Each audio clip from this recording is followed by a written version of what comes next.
Hello everybody and welcome to Organian's Puzzle Box. In episode 2 we will be exploring the sculpting in Zbrush of this sword. We will be going through all the necessary steps that we need to take in order to achieve this result.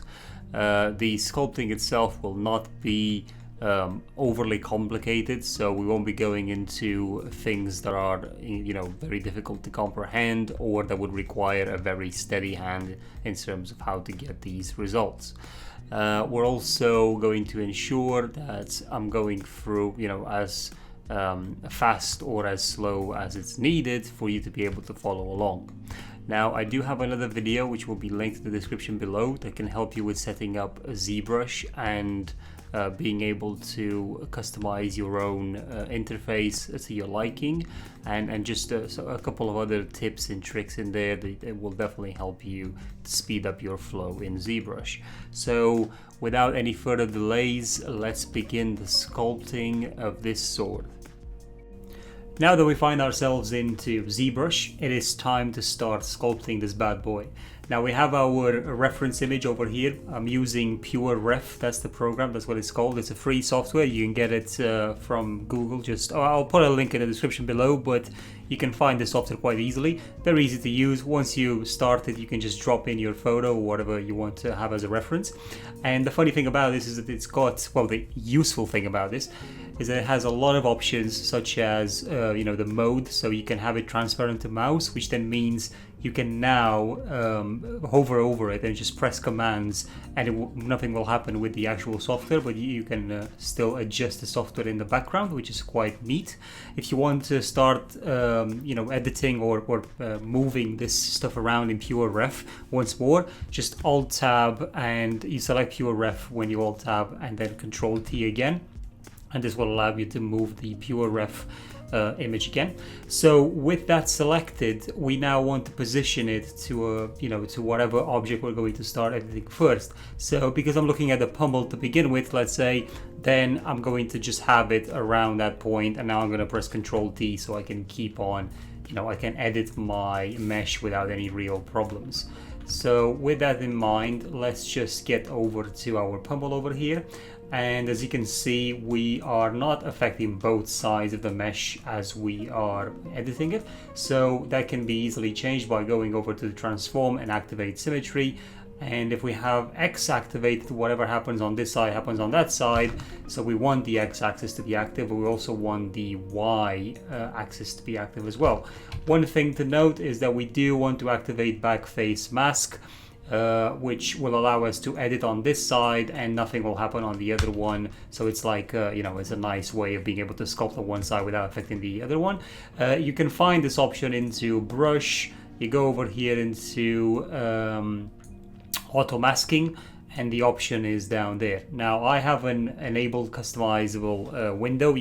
I've got a tutorial for this that you can use to set up your buttons in here, a link in the description below, but that will help you to set up your UI the way you want it quite easily.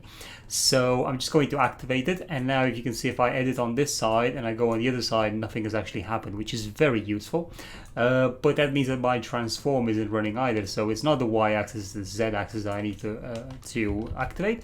So when I edit over here, you can see that it happens on the other side as well, which is quite interesting, but it's not happening as it was without the back face on, which would then just make, ruin everything if you are not careful. Okay, so we've got back face mask activated, and now you can see our mesh doesn't look too great, especially after the import. There's no smooth shading from Blender that doesn't actually carry out into Zbrush. By default, any sort of smoothing you have to your mesh will be deactivated in Zbrush. So what we want to do now is we want to Dynamesh it. So we're just going to select quite a high resolution, so about, let's say, 2000, and let's just press the button and see what happens. So this is a pretty good result here. We want to make our cursor a lot smaller, and we just want to add a bit of smoothing around the edges. Now again, like I've said to you, this is happening on the other side as well, so that's great. I'm just going to move in here and just rotate around a little bit, just have a look, and then maybe just zoom in closer, have a look as to how we can smooth these areas out. Now, I'm not particularly in love with this area right here, so I'm just using the clay buildup a little bit, just adding a bit of detail over there. It's not the greatest. What I could do is I could just mask this, control click anywhere to just you know, get that out, and then you know, to just have that area selected only, so unmasked. And we can go over here into the where is it now, into deformation, and we can try to inflate the mesh a little bit and see what happens. So we've just inflated it just to add a bit more detail in there. Now this is very, you know, it's quite a you know, a touchy place to work with on this mesh, but you can see how it's basically got very bulky all of a sudden, which is because it's such a small and delicate shape, and you want to maintain that. So we can go to trim dynamic, so BC, so that's B T D for trim dynamic, and with trim dynamic selected, we can now start trimming our area in here quite nicely so it matches what it was before. You know, just add a bit of shape, add the sharp corner that we had before in here.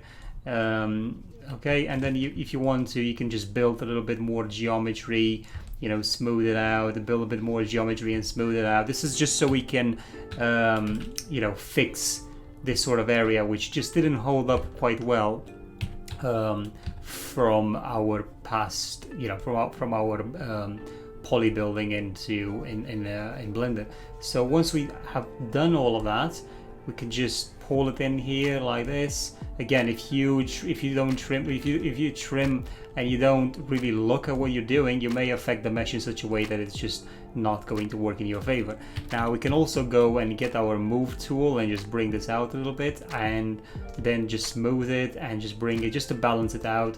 Again, it doesn't have to be perfect, and I like the aesthetic of having it looking a bit more rough around the edges, so to speak, because the you know, in real life there is no shape that's perfect, you know, that's perfectly made for a sword like this, at least. Okay, so we have all these effects in here, we smoothed it out. Now it's time to just go above and just trim, you know, some more in here, just to get more of that nice crisp edge like here. And again, we are Dynameshing at the minute, so we're not exactly working with the highest amount of polygons. We have like 32,000 points there, so it's not exactly amazing. So build the shapes according to our reference so that it looks and feels the way it should. Okay, so again, your trim dynamic brush is your friend here. Just bring that you know, that massive, well, bring the love to each of these areas. Just really trim them, not like that, obviously. Trim them nicely, make them flat. Again, this can also work against you, so you've got to be careful.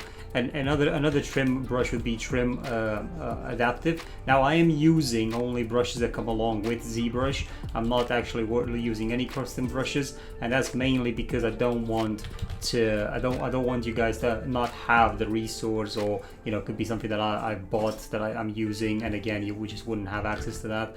And you can see that you know, some of these brushes will work okay, some of them just won't. The idea here is that if you add more geometry to the mesh and just beef it up a bit more, you can then work a bit more to add some of those you know, some of that detail in. Now it's very important to have as many of these undulated sort of shapes, and so let's say something like this, for example, right? Now you may say, well, that's bad, but this actually, when you go into Substance Painter and you start applying some painting there, you know, start doing some procedural painting, you'll see that you can use that in your advantage to get some really nice effects with the texturing. So that's really neat. Okay, so now let's just build, so you know, this area here that you can see, let's just try and build some of that as well into the mesh. So we're holding control, we're just going to sort of like draw it on the, you know, over in here. I'm just going to draw this shape almost, so something like that. Okay, now if you hold Control A, you can Control Alt, sorry, you can actually delete what you've marked with your marker pen. So as we do this in here, something like that, maybe around that shape. That would be quite nice. And now that we've done that, we're just going to press Control and click anywhere on the canvas, and we can actually go in here and we can actually play a little bit with the inflation of this. So maybe inflate it a bit like that, which is fine. And now Control click, to deselect that mask. Now this has sort of affected our mesh quite a little bit. So again, we can just start coming in here and just trim it back, so we can get our form back. Again, our low poly will most likely have to be changed quite a lot in order to work with these changes that we've just done here. And I can just trim a bit more and get myself that shape back in here. I'm just going to smooth this out, and what I want to do is, again, I want to create some sort of interest around this area, make it look a bit more as I said, interesting, and just create some shapes, create some valleys of some kind. I'm just going to add a bit more detail in here, just for make it look a bit nicer. BTA for trim adaptive is just going to kill it. So again, the trim dynamic is the better tool for this. I'm just going to come in here, create a bit of hard edges, and maybe something like that. Okay, now one thing that I'm not particularly in love with is how this area in here has become a bit of a problem. I'm just going to go in and try and give myself some a slice.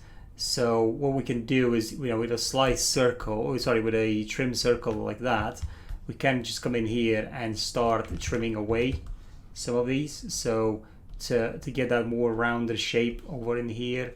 So just trying to build that up a little bit. So again, you don't want to overdo it. You just want to come with the right sort of approach. So you can see it sort of works okay, but not to the full extent, not how we are expecting it to. But I am just going to do that, and that should be fine. And now BTD for trim dynamic, and let's just bring this sort of like that. Okay, now this doesn't look too bad. Again, I probably need a bit more trimming done over here, and I'll probably leave it like that. Okay, so let's just zoom out a little bit and just have a look. Try and really assess how this mesh is looking like. And I hate it when I'm trying to position it and it just does this on the flat side. I don't want to do it as ZBrush. I want to go. Jesus, look at this. Look at this. Honestly, this is unreal. Finally. Well, actually, I could just click over here. I think that'll be a lot easier.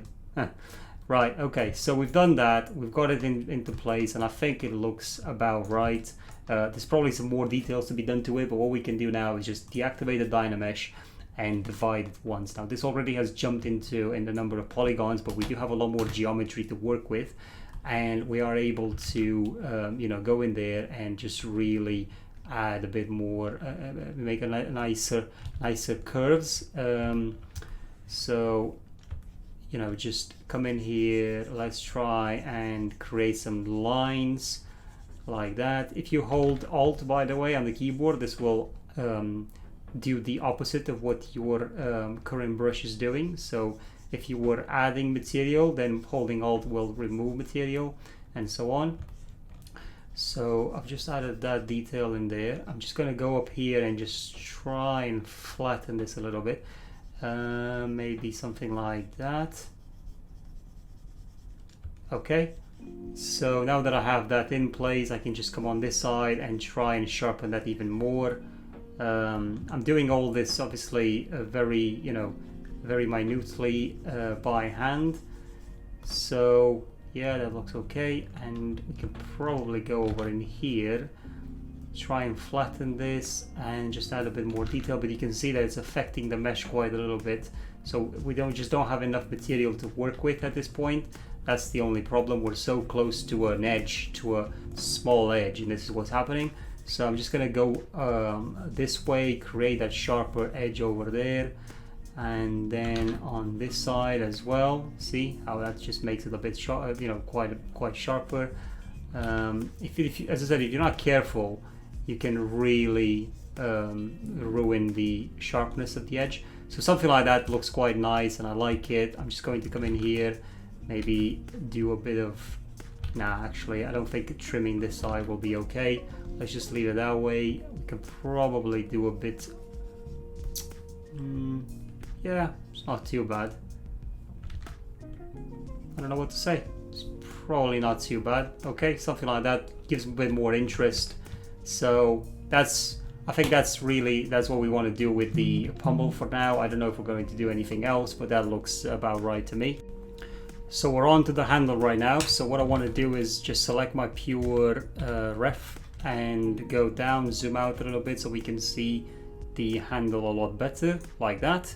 Control T again so I can deactivate it, and let's start working on the handle. So one thing that we want to do is, like before, press Dynamesh, and would you like to freeze? Sorry, I've actually clicked this Dynamesh at the top here, which I've got to select the right subtool, so that's very important. So select the handle over here, and then into geometry we could press the Dynamesh, or like I've got it up here, I could do it from here, but the resolution is not right, so I need to put that over to 2000 again, and just press Dynamesh, and we've got quite a lot of points here, but this is going to allow us to work quite well with the amount that we've got. And at this point I just want to go in here and just smooth out a little bit, smooth out this shape a little bit, you know. But again, the problem is that I don't have symmetry activated, so go to transform, activate X and Z axis, and that should be okay. And now we can start doing a bit of smoothing. So I think smoothing for me is very important to be done, you know, like this, just to apply it differently. Don't do an overall smooth across the object like some other people, I see some other people do. No, I just want to do it this way. And looking at this mesh here and how it looks like, we're probably going to have to sculpt this part over here. So you know, just this side over here rather than everything else, because the rest of it could probably be done with just some alpha brushes, really. So as we zoom in here, we can now get our mesh a bit lower and just have a look at the overall shape from the pure ref reference. Pure ref reference. So just if we have a look, we can see how this is sort of you know, coming through from much closer. So we know we've got this side here coming this way and uniting with the tip, and it sort of ends somewhere around here where there's clearly an edge of some kind. So again, we just want to bring that in. We're following this reference quite loosely, and one of the main reasons why I'm doing that is because if we were to make this exactly as the reference image is, we would be here probably quite a while trying to match everything. So that's just not going to work very well for the tutorial, you see. So I'm just going to basically loosely try and get this shape done based on how the handle looks like, and just overall what we would need to do in order to achieve that effect. So this just becomes at a slope here, I'm pretty sure, based on the reference and what I'm seeing. So there's it's getting smaller as it goes towards the top there, so something like that. And then there's clearly an area here where it's just the material is just eaten away, and then there's a bigger curvature right here on this side, which is fine. And then I can just add a bit more geometry here, let's try to smooth it out a little bit. And then once I have sort of like my basic form for this, I can add a bit more as I said, clay buildup over here, and now I can go into trim dynamic, which is my favorite brush, and I can start doing some just playing around with the shape a bit more and just getting it fleshed out in the finalized version that I've got, what we need to get. So again, it's just very important to go in here and really play with the details. We're just trying to work on these larger shapes and just establish where they all are and what sort of like how these veins run across. And then again with the with the clay brush, we can come in here and start poking some holes into the shape as well. And you can go as detailed as you want on this, because there's obviously nothing stopping you from adding as much detail as possible in this stage. But again, just bear in mind that once you got the overall shape that you wanted, you are going to Dynamesh. Now, very oddly enough, this side doesn't seem to be completely mirroring what's happening on the other side, which I'm not really sure why that is. It's a very interesting effect, as you can see. So let me just try and have a look what's going on here. Yeah, very interesting, but it's, you know, it won't be the end of the world. I mean, to be honest, I don't really care that mirrors it perfectly or not. Should be fine. Hopefully it's not going to affect us further down, but yeah, it must be some sort of a, yeah, you can see the mesh is a bit skewed off, but again, that's not really the end of the world in this case. We'll be okay. Most of the shape will be fine. So looking at this now, I think we're in a position where this would be done. We just need to go into for a higher resolution, and then we can start you know, playing with the more details. But before we do that, we obviously want to finish off this side as well. So we're going to start working on that now, and then you know, move on to the next one. So let's begin. We're going to go over into our brushes, and we want to get some, let's have a look at the creature ones. And what we have here is we have a few brushes that could help us with this. Probably the neck is the option that we're looking for. So what happens here is, as you can see, it sort of creates this shape like that on both sides, which is going to be quite useful for us for the spine that I'm trying to get. Because you see, in the reference image over here, you have these small leaf-like things, and that's fine, that's great, but it's a lot of work as well to be done. You would probably have to create a custom brush to do that properly. But the idea here is that because this is a tutorial making for YouTube, I'm going to take a bit of, you know, a few liberties here and just really play with this differently. Now, as you can see, as the mesh isn't the greatest the way that it is right now. One thing that we can do here is we can add the details now, or we can go backwards to the point where we haven't added anything, deactivate Dynamesh and divide once, and then have a look how that looks like if we add it. So as long as none of the polygons stretch, then that's good. Although 650,000 points is probably not enough for, you know, getting that sweet detail that we want. So we want to start from, let's say, around here, and depending on how you move your mouse, you're going to get different sort of effects. So just going to do something like that, and then like that. And now I'm just going to speed this up as I go, because I think it will probably get a bit boring and tedious as we do this. But all you need to know is that the way you work this shape is, how would this actually be gripped? How would this sword be gripped if you know, somebody would actually be using it? As I've said in my introductory video, this is a type of a spine kind of thing, so I want to give it that kind of look. Again, without using any custom brushes or anything like that, I just want to make it look quite difficult to hold, because as I said, these are the spines of a dragon. It's not exactly the most interesting sort of, sorry, not interesting, it's not exactly the easiest thing to do to pull off a sword like this, but I think the design overall does give it a, you know, quite nice, let's call it an edge, shall we? Right, it just gives quite a nice edge to it. But again, we could just come in here and maybe add a bit more, something like that, you see, and it just makes it all like it completed here at the base. So I like that. It's got a lot of detail in it and everything, so that should be looking quite nice. And now we can move on to adding some more details on these as well. So what we could do is we could come over here with our mask, just make some shapes, and, you know, just add some things in there. Maybe, you know, try some random shapes, just see how that looks like. And now we just control click anywhere on the canvas, and we can go in here in deformation and try and inflate, maybe inflate balloon.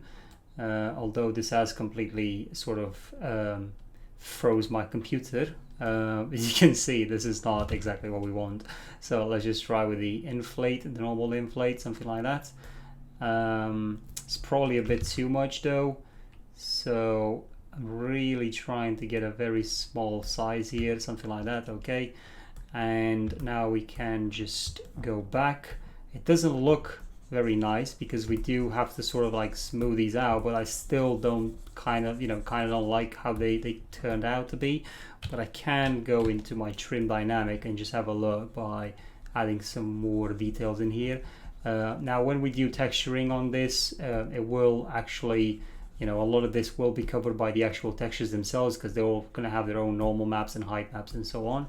But it's just nice to add a bit more variety to the mesh, just because this is sort of like supposed to be like a rock solid type of thing as well.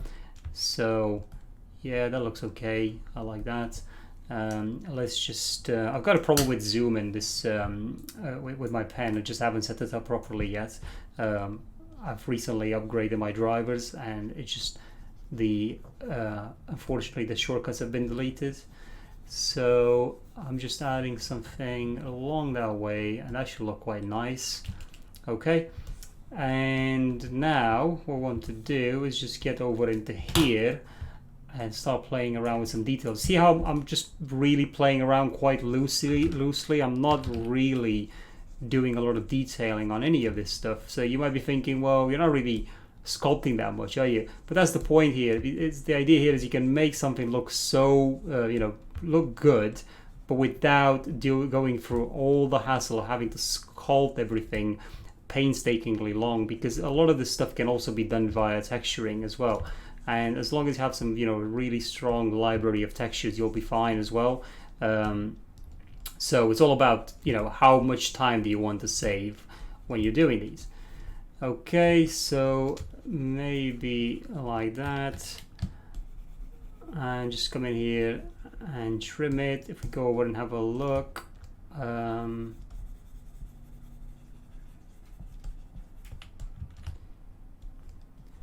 so I think I'm just going to keep the shape something like this. I might want to bring that out a little bit actually. So something like that. Okay, and we definitely want to add a bit more of a hole over here. Yeah, and then maybe a bit more of a spinier effect over here. So I'm just going to add a bit of geometry this way, like that. And now with trim dynamic, just try and balance it out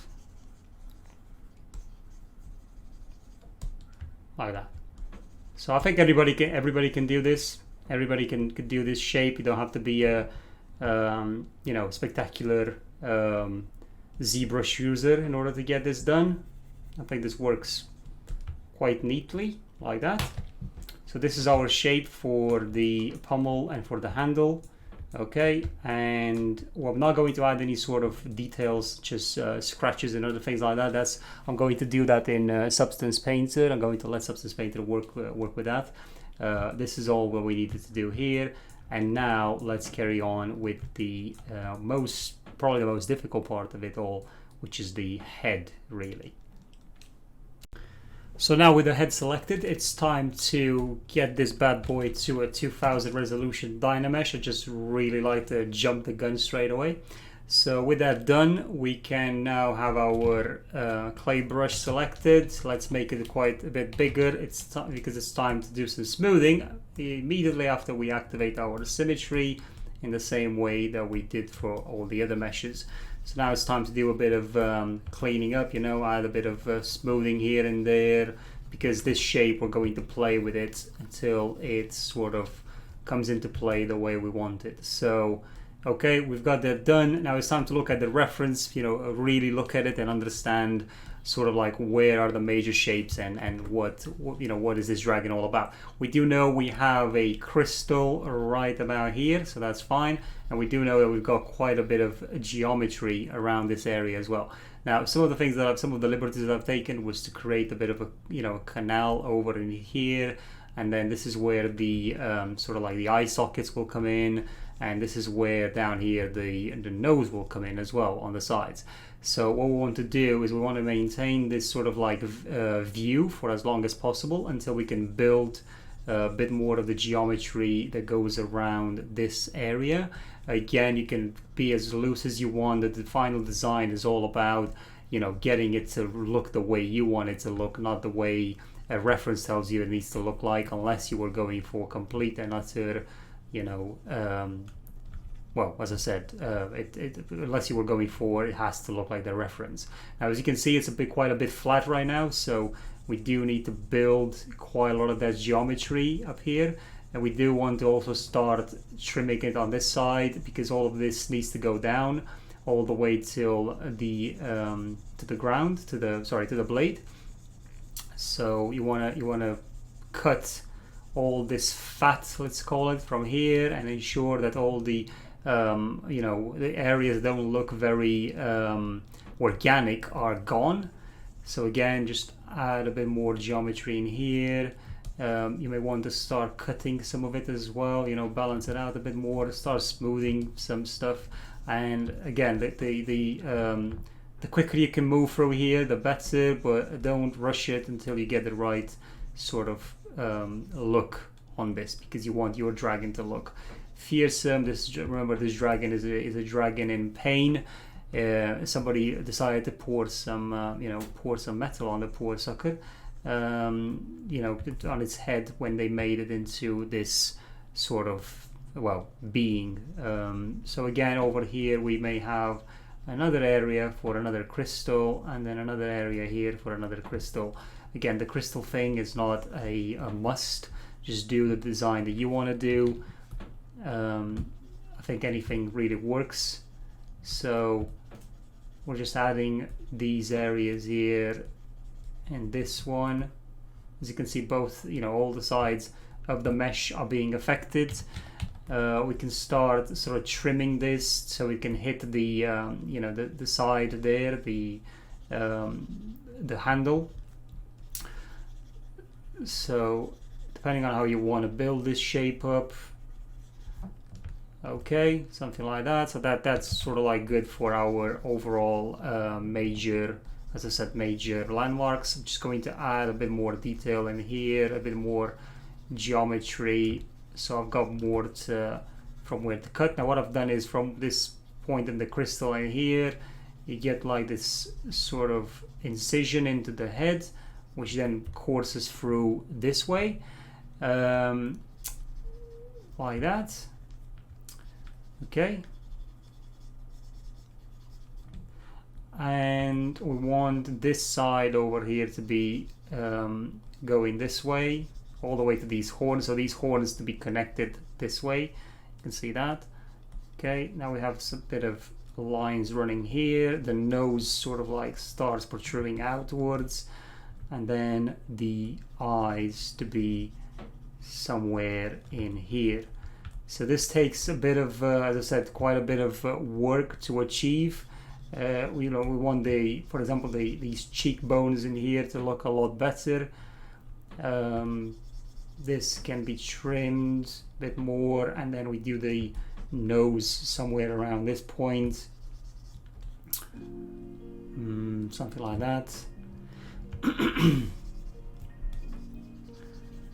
And I think, yeah, the head is a bit too big though on, you know, going that way. It just looks a bit too bulky, like there's, you know, like these horns are sort of like floating, but they're not actually coming out of the head. So we've got to fix that by adding some more geometry there and ensuring that we can control it properly.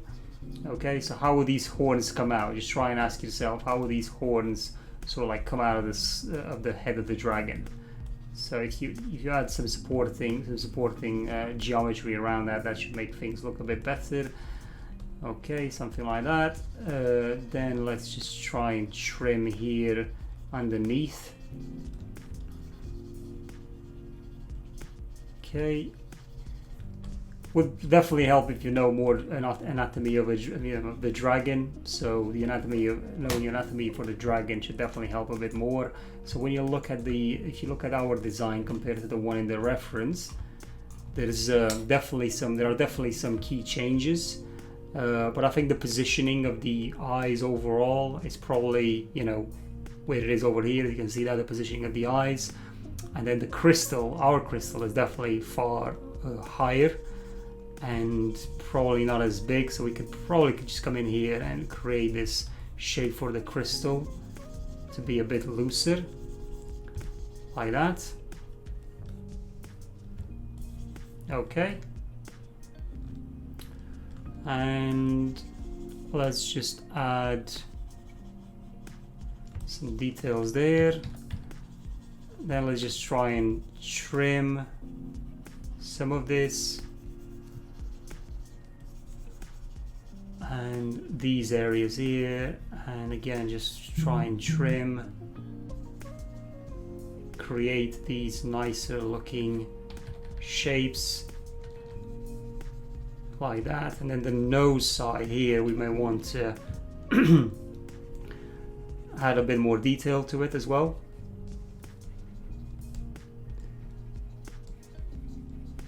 Okay, now we can see that it's got some type of teeth as well down there, so I think it's important that we go in there and, you know, we sort of play with it. But rather than doing that right now, let's just deactivate Dynamesh and divide once, maybe twice. Yeah, twice. And now with that done, let's just try and add some of these, you know, some teeth.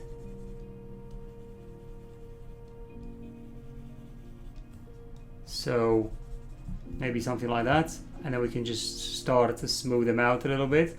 And now we can go BDS for dam standard, and with the dam standard brush we can make some you know, some shapes around this.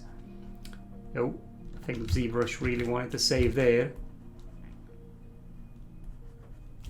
Okay, let me just go around. So again, just dragging these shapes like that.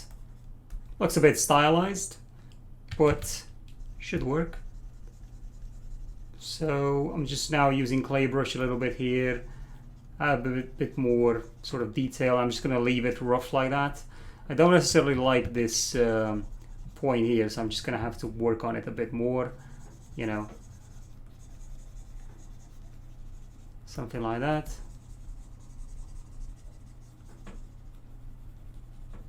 Really trying to get that shape sorted in there like that. See that? Okay, so this is just this is a lot of just microing at this point.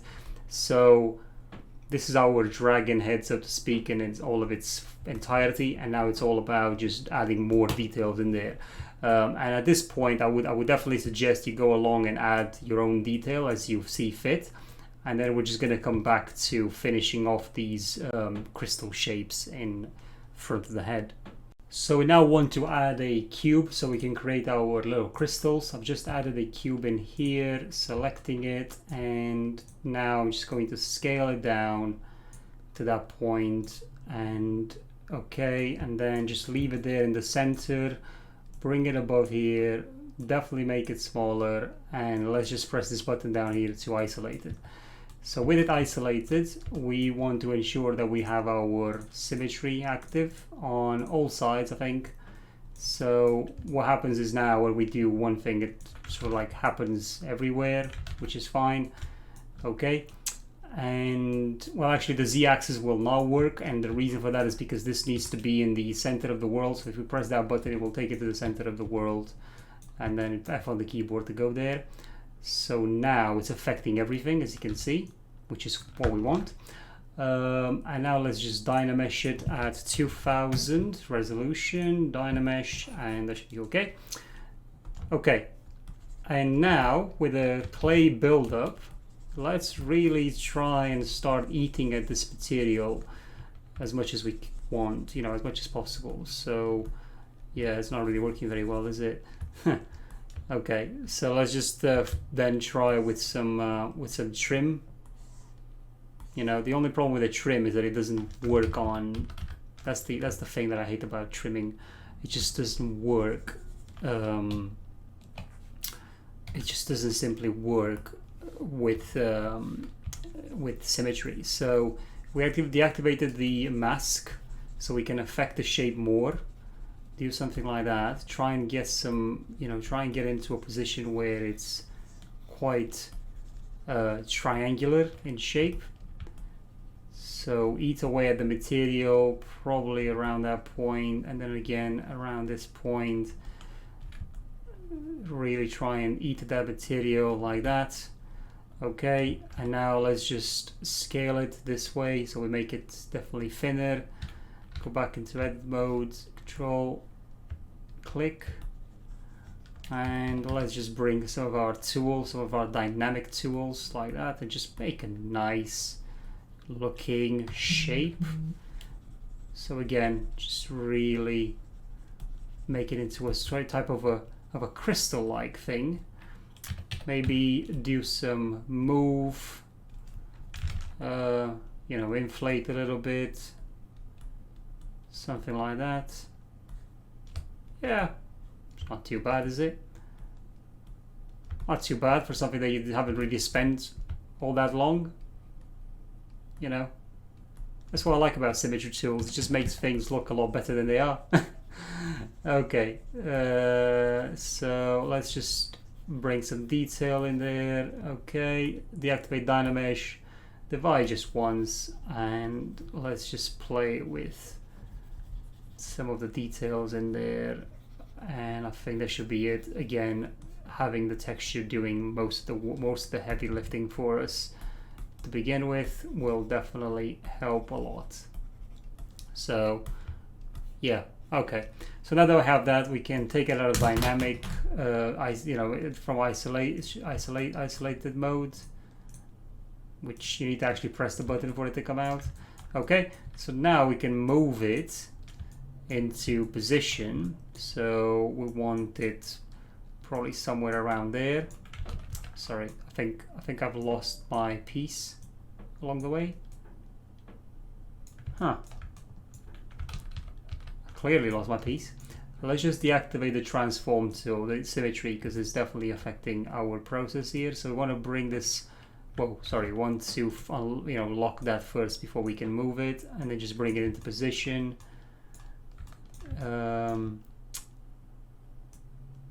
Bring it like that, make it smaller, dropping it in, and rotate.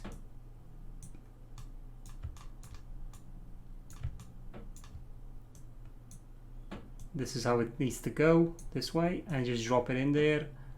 Probably something like that. Maybe bring it outwards a little bit more, and yeah, I think that looks okay. We can probably go into edit mode now, and B and V for move, and just really take it a bit further down, get it to blend with the shape a bit more, like that, maybe like that. I think not sure that was a good idea. I think we need to activate symmetry just on the x-axis. Yeah, definitely, because now when we drag it in, it sort of like makes a lot more sense. So probably around that point. Okay, so yeah, that fits nicely in there. We may want to still pull this point down as well, something like that. Get it to fall more into the shape. Okay, with that done, we can now duplicate it and go upwards. So we do that by going into transpose, holding control, and just holding shift. No, not shift. Oh, sorry, we can't do it unless we go into geometry, and yeah, let's delete lower, we don't need it. Okay, so now we can just duplicate it and then just rotate it, definitely make it smaller so it fits in there. You can see it's automatically masked, which is quite nice. So just bring it in there. Okay, yeah, something like that, a bit smaller maybe. Okay, and now again, one more time, bring it in there, definitely make it smaller and just get it to fit, you know, not perfectly. It is magical. Okay, so yeah, I think we can probably do a bit more work on this one over in here. I think it just probably needs to go a bit further down, and we can probably just add a bit more to it, something like that. And above a bit more, yeah, something like that. Okay, so we've added these crystals in there as well, just for fun, and that should be, you know, for those elements, that should be it really. And now we can go on to the blade, which is the final part in here, and then after that we can do some Z remeshing on some of these in order to have a good low poly base for our next tutorial. So I actually almost forgot about our horns over here, so we definitely want to go and adjust those. Let's just select the horns from the subtool menu, make sure in our transform panel we have active symmetry, and we're going to use all the sizes, all the axes X, Y, and Z, so we can affect the mesh from both, you know, for all directions. Now at this point we want to increase our resolution to about 2000 and Dynamesh it, so we can get some good geometry going on for smoothing these shapes out. So again, just you know, shift and draw on top of these just to smooth them out a bit, just so, you know, just enough so it can help us out. Now looking at the reference, we can see that we've got this silvery part going up here, and then there's this type of obsidian looking material over here. So we want to just create that sort of divide between them. That's the idea. So I'm just gonna zoom in there and just try and create that shape.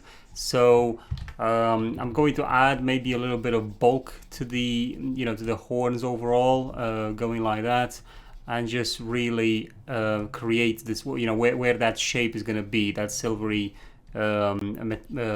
material is going to be. I'm just going to sculpt in a little bit, and I'm thinking of doing this top part to be silvery as well, just like I, you know, just for some added effect. Now over here you can see we've got a problem we're just gonna have to undo, and that's because I don't have my back face mask activated, which is causing me headaches. So always use that option when you're dealing with surfaces that are a lot thinner, so it doesn't allow you to destroy the shape in the process of sculpting. So now that I've got that in there, I can start, you know, and smooth it out. I created a little bit of you know, disjoint there. I'm just going to Alt and you know, use my brush and with Alt pressed so I can create a bit of an incision. Maybe just do a damn standard BD, I think it's BDS. I actually don't even, I know these automatically. I know all these brushes based on their shortcuts, but if you ask me what the shortcuts are, I'll struggle a little bit to tell you. Right, so we just don't have enough resolution to get the desired effect, so I'm just going to deactivate Dynamesh and just divide. Well, I think that those amount of points are going to be fine for what we're doing here. And now let's just get the brush to be smaller, but we want the focal shift to be quite small as well, so then our line looks a, you know, more well, like it's affecting the geometry a lot more. So we're just going to go this way, and then just bring it down like that as well. Again, it doesn't have to be necessarily very clean. Now, you know, this surface has to be quite rough, and I would definitely go for more undulated sort of shapes on this rather than doing straight lines or anything like that. So again, I'm just going to add a bit of detail over here. Actually, yeah, something like that, and then just drag it down, drag it on this side as well. Just add some more intricacies in the shape over here. You know, just try and create some nice forms. Again, I'm trying to do a bit of trimming, and one thing that we could also do is just try and use a chisel. And what the chisel does, it just makes these points, you know, look quite more, how should I say, well, they're just protruding through the shape a bit more.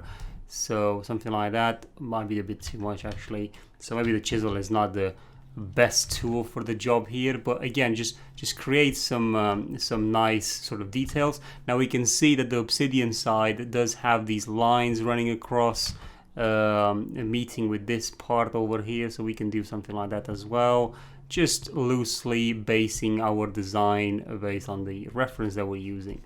And yeah, something like that. Again, you can start using alpha brushes.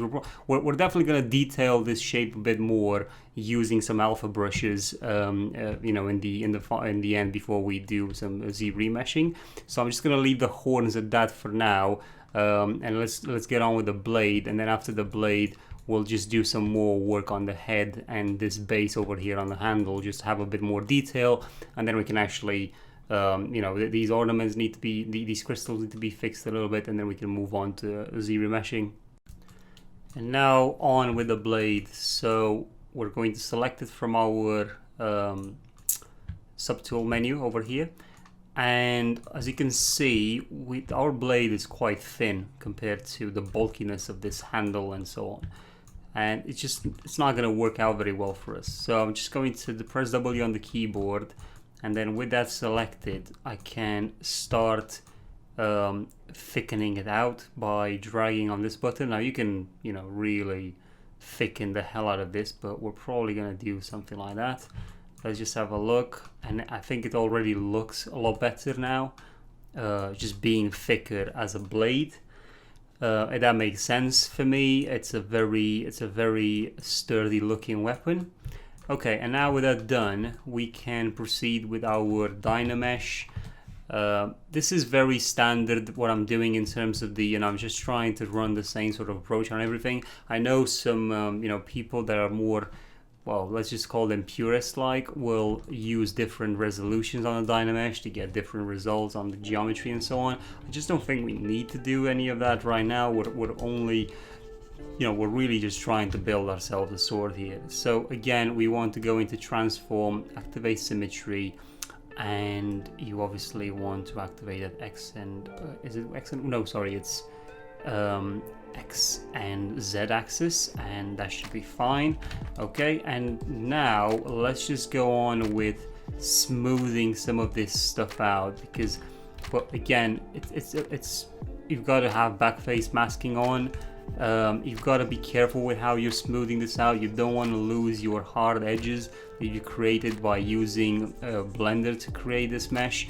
I mean, we might as well just have used Zbrush directly if that was the case, if maintaining these hard edges was in the plan. So it's not difficult, but it is something to definitely look for and ensure that it's done all right. You can see here that we've got a bit of a problem, and what I would use in this respect, we could probably just go with a trim here. But again, it is dangerous because you go with a trim and you can cause some massive problems. So you can see that it's just not working the way I would like it to work. You know, I could do something like that, but then I've trimmed a lot of the blade, unfortunately, in the process, which is not exactly what I want. So I'm just gonna go with my clay brush here, and I'm going to deactivate symmetry. So then I can, well, I'm going to deactivate symmetry only on the x-axis. So then I can add myself some geometry over here, like the clay brush, like that. And then I can come in here and trim this to make it definitely flatter. So what's happening right now is that I'm creating geometry on this side and on that side, and it makes this, you know, a shape similar to a strap, which is what we're seeing in our reference over here. You've got these straps, so you know we've got them coming over to this side, and obviously they're connecting right here and right here. And then, you know, you want to create another one going this way, obviously keeping the difference between those two, between here, so you can see that there is a clear difference between them. And very importantly, we want the other side to be identical to this side so it can help us with our texture sets. So something like that, you see. Now, I'm just going to, there's no point in us continuing doing this until we've actually gotten rid of the Dynamesh modifier. So I just want to continue on with my shape. So I'm just going to activate symmetry. What I'm saying is, we're going to divide in just a little bit after we've smoothed all of the shapes that we wanted to smooth, and then we can work on this side here. You see, so you know I can come in here and just smooth this out, remove that sort of edge there. We're going to be able to cover some of it with the straps that we're putting in, which is going to be great. I don't like this line here in the middle, and this is what happens when you export out of Blender, for example, and bring it into Zbrush. Zbrush just does not maintain the level of smoothness that you had on your mesh in its original program, and you know I can understand why, but it's definitely not helping us with maintaining the same shape. It's definitely not going to help us out. So okay, we've got that there. I've just Dynameshed again by mistake, mind you. Okay, so just zoom out and then let's move. As you can see, the blade will have quite a lot of polygons because of this Dynamesh and because of how the blade itself it was made, but it's not really that much of a problem. I mean, we are decimating the mesh at some point, or zero meshing, or whatever you want to do. I just think I'm going to decimate it. So with that done, you know, the blade is now looking like it's been smoothed out. Okay, we could probably have done this with using a blur and so on from Dynamesh, but I'm not too fussed about that. There are definitely a lot of different ways you can approach this. So now we have our divide. We divided the mesh, and we can add some more detail, you know, for these straps. So we'll just come around over here like that, and just make sure that we unify it with the other side, which is very important. Then some trim dynamic in there, you know, just to create these straps. And you can spend quite a bit of time here to do this, or if you got brush, if you got the you got brushes to create strap already, that's even better. I think that's definitely the way to go with creating this to save on time and so on. So you know, I've just done that there. I'm gonna add a bit more geometry over in here as I do need it. I'm just going to thicken this. So you know, thicken it. Sorry, just increasing the size of the brush so I can have a bigger curve as to, you know, when I'm laying these straps. I'm just going to add one in here as well, which looks like it's going underneath, and then something over in here as well, and then BTD for trim dynamic, and just add more details in here. So as I'm trimming this around again, trim, and trim, and now I can come in here, do a bit of smoothing, you know, like that, and then come with a dam standard, push it through, ensuring that we create these canals between the leather straps or something like that. Okay, I think we could probably come with a trim dynamic. I'm trying to get that. Sorry, the trim, not dynamic. The other trim, the trim adaptive trim, but it's not exactly going my way. So no, I think I'm going to have to go with planar. Try using the planar brush. That in theory should help me here, but again, you never really know until you try.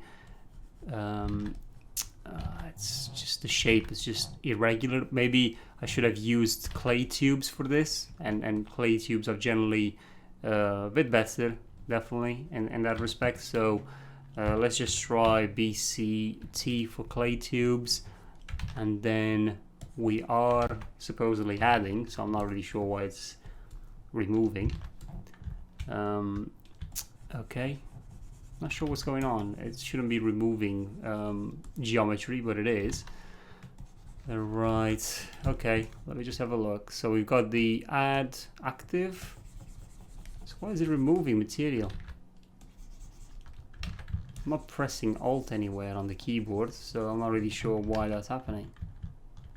See? Strange. What if I go to another brush? Yeah, another brush works okay, but this is removing meshes. If I go on this side, it's the same thing. Very strange. Okay, so we're just going to carry on adding some more straps like this. Again, you don't want to go above that point, so just want to come in here, smooth them all out, and then trim dynamic.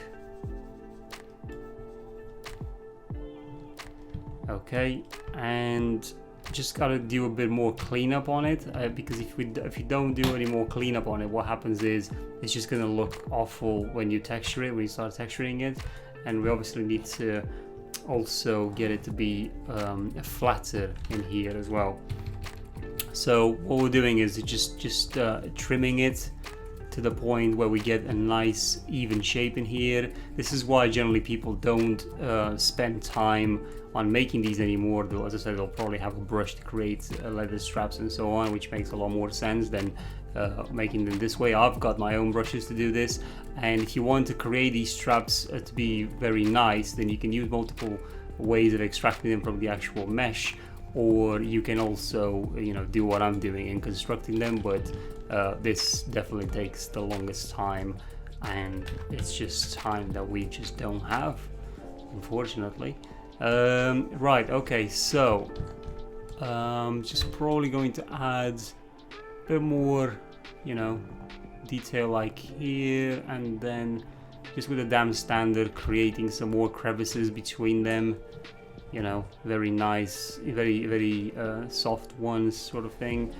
And I'm probably just going to come in here as well and just try and cut some of that material away. So, you know, with a clay brush, you can see I'm just creating these sort of small incisions here and there, and that will, you know, it doesn't always work, but in this particular scenario it doesn't work.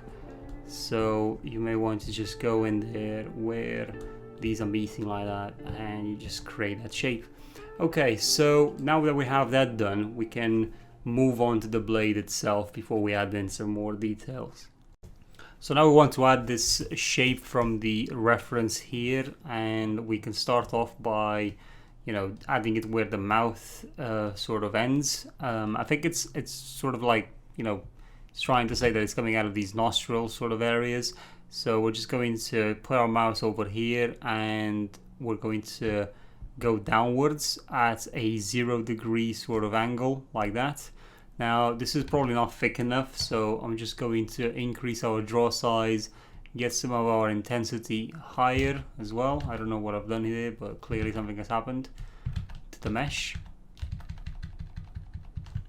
Something's happened to the mesh here.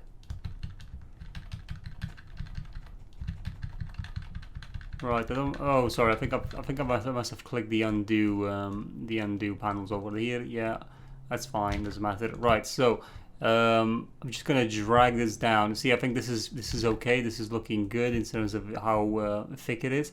So by holding Shift, we can see at what degree we're actually going to edit and where it's going to end. So that's how it's gonna look like. And then, you know, if we have a look, probably around here, it should begin again. And I'm just going to add Shift, drag it till about here, okay, and I think that will be the end of it if you look on the reference, somewhere around there.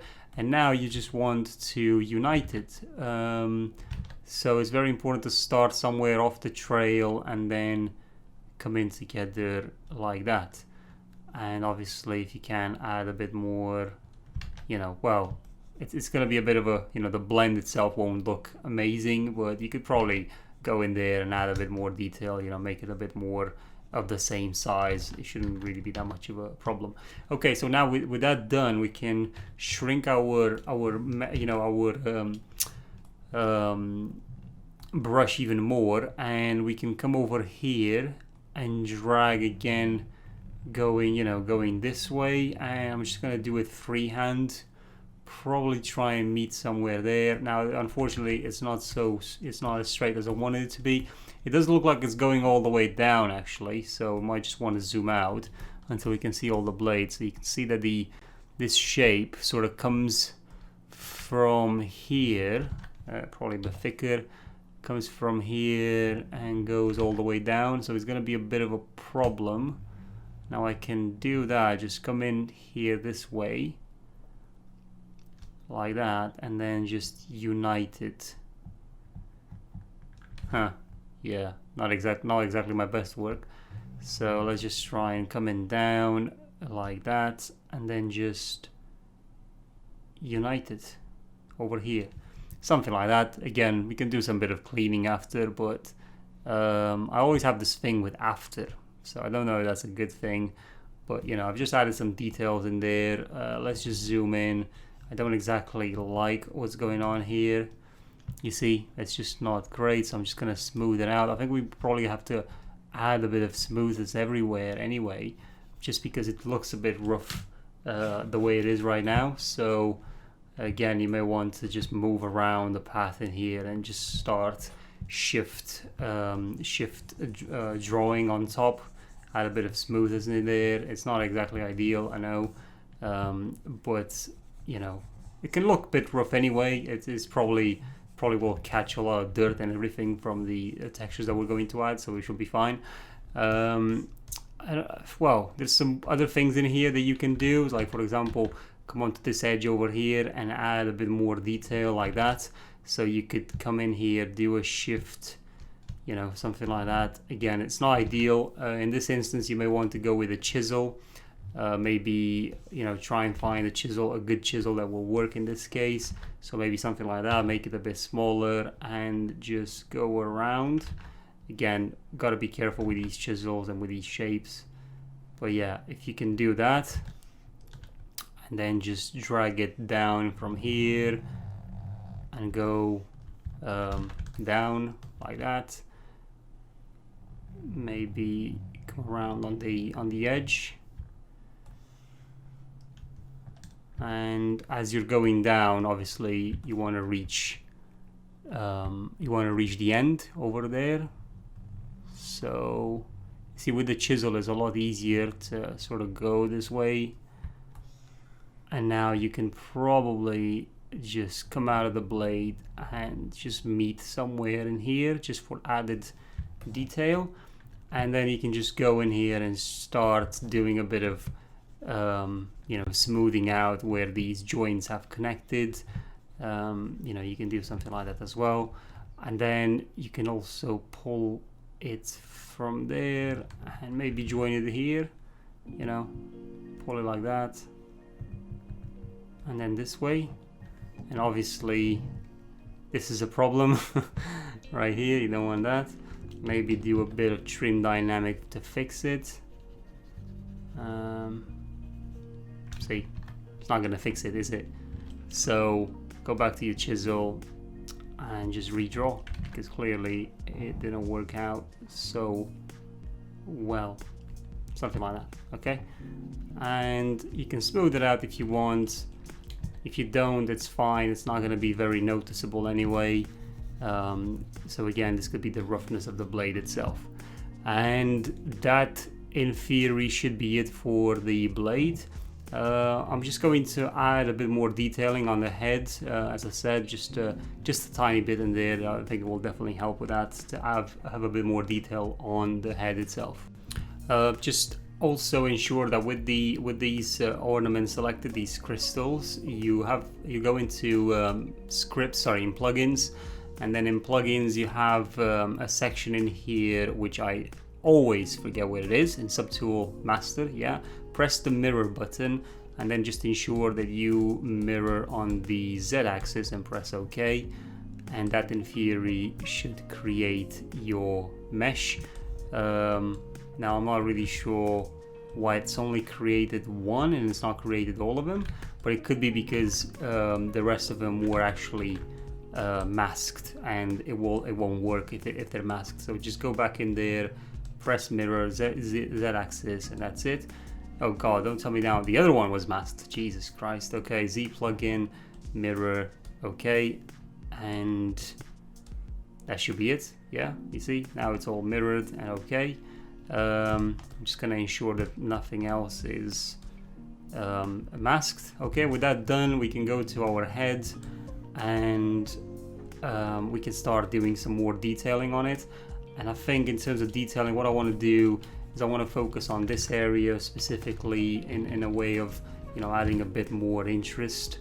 So we've got these crystals in here, they're obviously encased somehow, and they should probably have a bit more geometry around them just to make them more apparent and so on. So, you know, just adding that detail in there. As you've probably noticed, this sword is a bit different from what I've got in the intro, and that's because this sword is made, so that intro was made before the tutorial was put together, and this is why this sword is like basically another sword, but it's all in the same sort of style, vein, and the same steps were followed and so on, so it's not really any sort of real difference there. Okay, so I've added a bit more detailing on that, you know, adding a bit more elevation to the shape, and overall just a bit more interest there. Now I can go in here and just get my BS T, was it? Yeah, for the standard brush, and then I can have a drag rectangular, and then I can activate some alphas. Again, I don't have any alphas loaded that I normally use in my work. I'm just using whatever Zbrush has. So what I want to show you is that if you do something like this, then you can come in here and add a bit of interest to your shape. So, you know, even things like that, you can just take any alphas from here, and then just go in here and add some detailing to the mesh. So maybe you want to do some scratches, or, you know, something like that, or maybe you want to do this shape in here. Again, you can. So a lot of people, what they will do is they won't actually use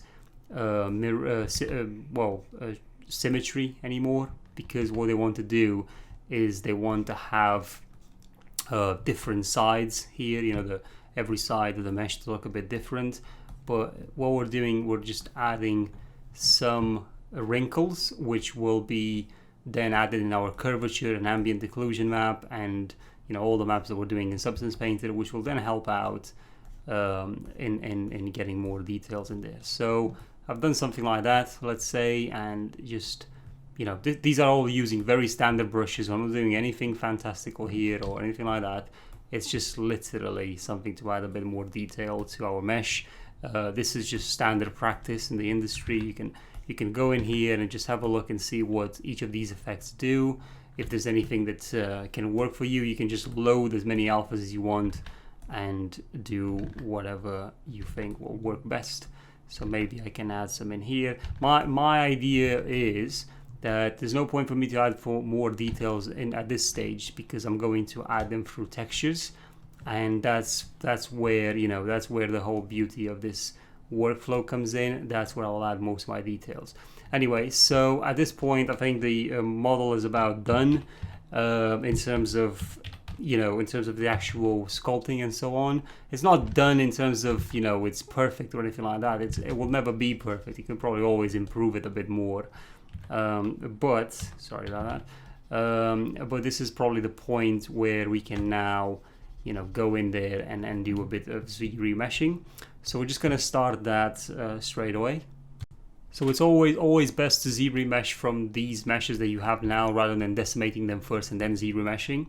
What I want to do is I want to create a duplicate version. So this is my duplicate, and the pummel low is actually going to be renamed to pummel high. I'm just going to do one example, and then you guys can follow along doing the rest of them. So the pummel low will be obviously the low version, and with this version selected, I'm going to go over into my geometry option in here, and I've got Dynamesh and so on, and I've also got the option for ZBrush. And with this selected, let's just go on the pommel itself and Shift F to see how the geometry looks like, which is obviously very dense. We want at least half of the polygons to disappear, and then let's just click the ZRemesh option. And then once it finishes, it will show us we'll get the result and see if that looks okay. Now, obviously this is still very high poly. One thing that I would do is also just press this button to make sure you you only see this. If you control Z, if you control Z, you can see what it was and you can see what it is right now. So I don't really like how it turned out. What I'm going to do is I'm just going to remove the adapt option, remove the half option, and just really go down to maybe this number and just press ZRemesh and see what happens, because we want trying to get a low poly version of what we've made here. And this is, looking at this, for example, this looks quite neat for what we're trying to do. It's not perfect, but it's definitely, good enough, but it's still probably a bit too high poly for our taste. So we're just going to Shift Z to go back and just take this down even further, maybe to 0.1. Let's just see what happens there. It will probably be way too low res now for it to look good, but you've got to test it out before you get a good result. It's never, you'll never know until you try it. I don't know why it's taking so long, but anyway, it's doing it now. So this is the lowest possible version of this, which I think, in my opinion, this looks too bad. So we would need maybe so from 0.1, maybe go to 0.18 or something like that. And I think that should look better than 0.1 and still resemble this shape. And then once you've done that, once you've ZRemeshed everything, you can then move on into Blender to clean that mesh up. And I think this is also way too low and it just doesn't hold together. So we need to go a bit higher. Very important to have a look as to how many points, active points you got after you ZRemesh, because that will tell you if you actually succeeded. But also use your eyes to see it as well. So this doesn't look too bad in terms of how many polygons it's got. Obviously there's a lot in here that will need to be cleaned up, but we're going to do that in our next video, in which I'll show you exactly how that's done. So with this sort of setting that I've done here, I'm going to aim for about, for the mesh to look about this across the whole board. And once that's done, I'll show you how you can decimate the models very quickly, and that will be it for this episode. Okay, so we have the mesh fully ZRemeshed now. As you can see, these are the results. They're they're not clean, they're not the cleanest. If you look over here, for example, there's definitely a lot of cleaning to be done in our next video, because there's loops in here that we just simply don't need. But that's quite easy to clean up. It can become tedious, but it's okay. Definitely a lot better to use ZRemesh for this than for us to have gone through, for example, remeshing this. This would be just painstakingly slow to be done.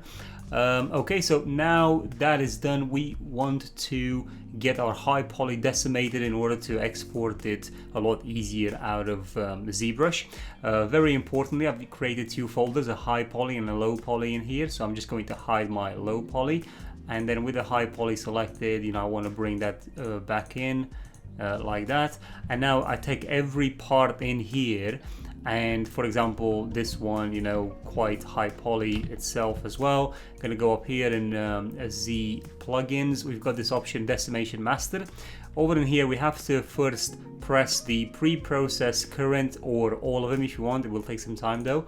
So once you pre-process one of the meshes like we're doing right now, you can then start the decimation process. So this has taken quite only a couple of a second or two, because it was such a still small overall number of polygons in here. So we want to decimate it. We got a percentage. We can actually go for the 20%, or we can go, for example, 10%, and then just press decimate current. Now bear in mind, the more you decimate the mesh, the less the less geometry you'll have and the less resolution on it.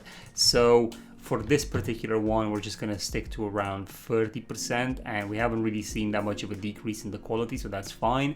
And then we can move on to the blade, for example, which again has a lot of polygons. So when you actually pre-process this one, it will take longer than the pommel did, but then you want to select another version, another number in there of how many, what the percentage of it to be decimated. And again, it's all about how much quality of the mesh you want to keep. So in some cases you may want to export this very high poly version out of here anyway, because you may want to keep the intact, the details as intact as possible.